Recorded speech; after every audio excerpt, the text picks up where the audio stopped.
Hey guys, Brian and Shane here from Whelan Cameras. So, you're thinking of getting some studio lights? Well, here's 6 things you should consider.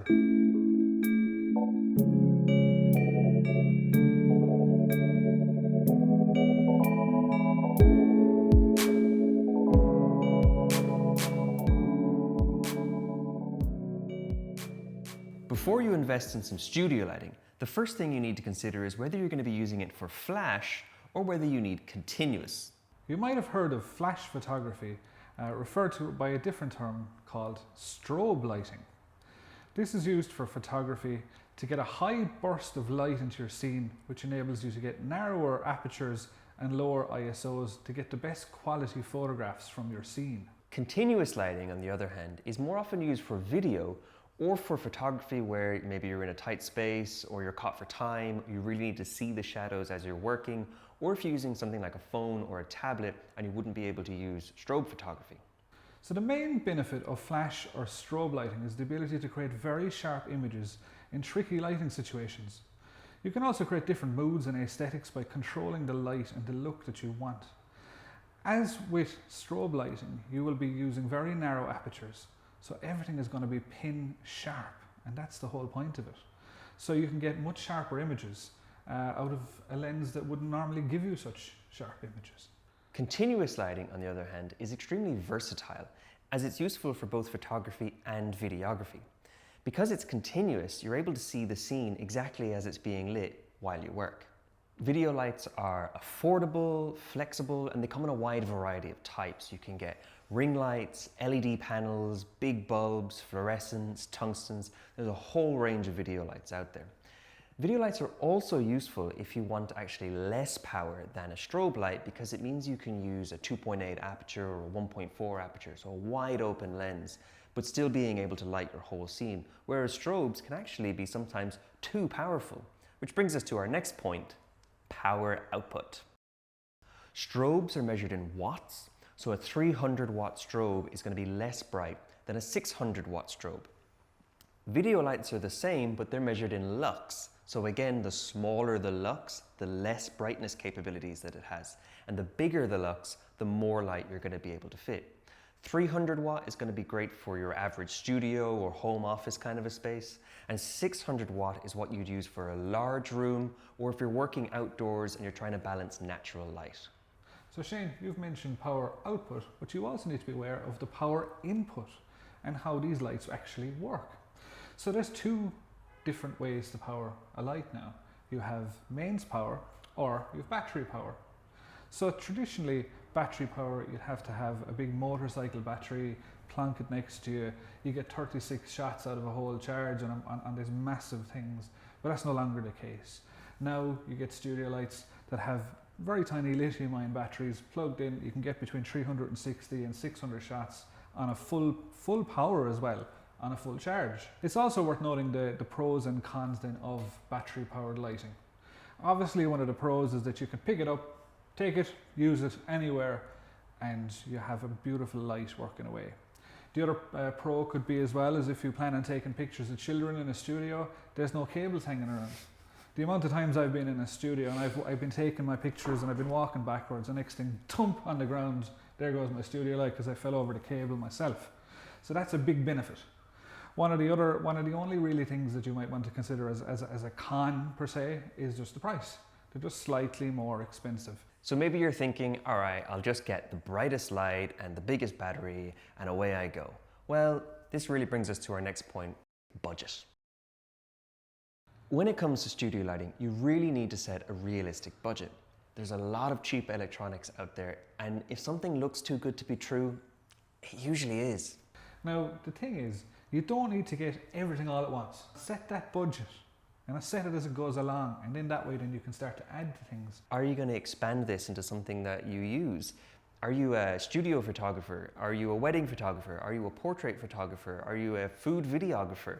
Depending on what kind of work you do, you're going to need different systems, and make sure that you can expand into that down the line. Which actually brings me to my next point: what are you using it for? So as a portrait photographer, I prefer to use strobe lighting. Now, the main reason I do like to use strobe lighting is I can pick any room that becomes my studio. And suddenly I can change it into a wide variety of feelings, of settings, depending on what type of modifiers I would use on my lights. Now, if you're interested in modifiers and want that explained a bit better, you might just put a little comment underneath and say, lads, will you do a video on modifiers? And we will. We'll come back and we'll do one on that. But that's what I like to use mostly. I like using my strobe lights because I want to get pin sharpness throughout the image. I don't want any aberrations. So on the other side of that, I mean, I do a lot of video, and for video you can't use a strobe light because it's just gonna flash and away, it's gone, and the rest of your scene is black. Yeah. So I need to have that continuous source of lighting. Now, as I mentioned earlier, there are a lot of different types of continuous lighting. For the most part, I use LED panels because they're small, they're affordable, and they're portable.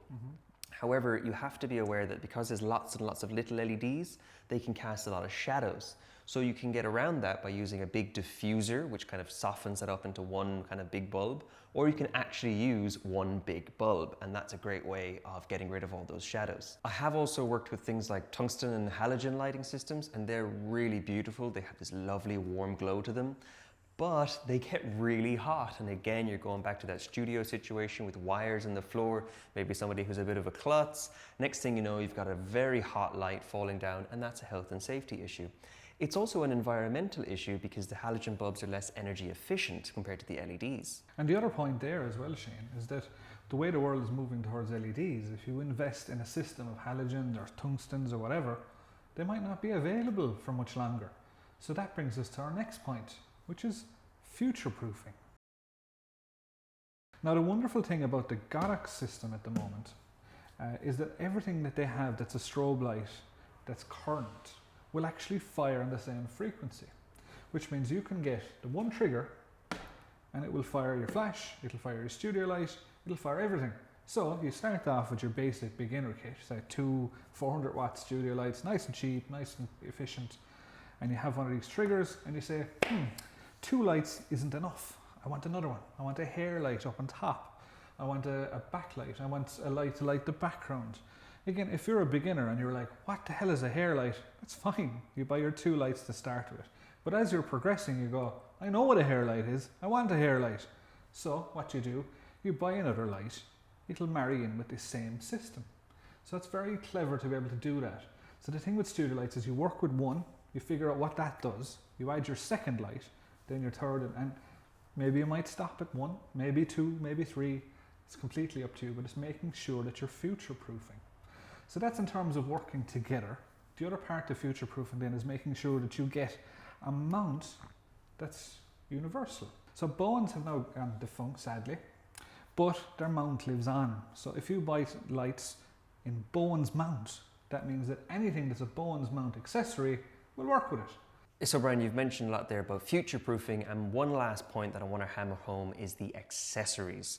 Obviously, you're buying into a studio light. What you're really buying here is an ecosystem, okay? You're gonna need to think, really, what are you putting this light on? You're gonna have to get a C-stand or another tripod or something like that. We've mentioned the mounts. The mounts are for your diffusers. Different diffusers can give you a huge range of different effects. We mentioned the modifiers, we might do a video on that. And all of those accessories are gonna be able to let you control the lighting. And when you're able to control that lighting, you're able to set the mood, set the tone. You can do glitzy glamour shots. You can do bright, high key lighting. You can do film noir. You can do moody, dark stuff, really dark backgrounds. You can use color gels. You're gonna get some color into that shot, a splash of color here. You can have a lot of fun when you're able to control that lighting, and the accessories is gonna help you along that way. So there you go, guys. There's 6 things we think you should consider when you're purchasing some studio lights. So if you have any questions or queries or anything at all, please be sure to get in touch. We're on all the social medias. You can email us, you can phone us, and then when we're allowed, you can pop in and talk to us. No problem whatsoever. So guys, if there's any videos that you'd like some clarification on, I know we mentioned a couple here, pop us a little comment underneath this video and we'll get on it. So guys, thanks so much for watching. We'll see you in the next video.